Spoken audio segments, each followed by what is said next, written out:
को लगभग 7 बजे के टाइम पे इंफॉर्मेशन आया, 6:30-7 बजे के बीच में कि बहुत बैट स्मेल आ रहा बोल के।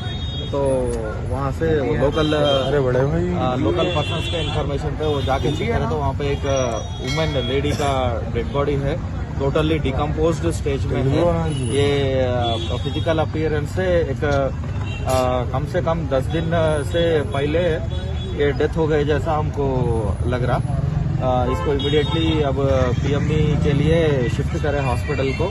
वहाँ पे पीएमई के बाद में जो भी रिपोर्ट आएगा उसके ऊपर डेथ तो सस्पिशियस डेथ के ऊपर केस रजिस्टर करके इन्वेस्टिगेशन शुरू करें। सब तेलुगु बोल दो भाई। यहाँ पर जो है ये मस्जिद के तहत जमीन है, ये मस्जिद के तहत जमीन है और ये मस्जिद की जमीन है कमेटी का।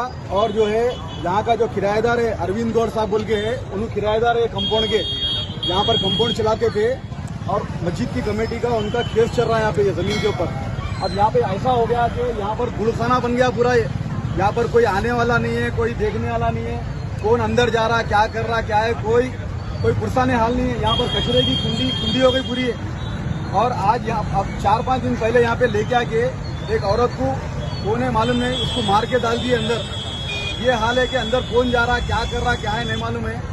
मैं तमाम यहाँ की मस्जिद की कमेटी से गुजारिश करता हूँ कि ये जमीन अपने कब्जे में लियो, लेके जो है क्या है क्या नहीं, तो जो किराएदार है जो केस डाल के बैठा हुआ है नाजायज कब्जे में बैठा हुआ है यहाँ पे, ये वक्फ की जमीन है। वक्फ से भी मैं गुजारिश कर रहा हूँ कि आगे यहाँ पर आगे सर्वे करे। ये जमीन जो है मस्जिद के तहत जमीन है और इसको लावरसा कर दिए पूरा। यहाँ से हर किसी का आना जाना, लेडीज का आना जाना मुश्किल है। पूरा कचरा कुंडी में पूरा इसको वो कर दिया पूरा। आपको कैसा मालूम है अंदर बॉडी?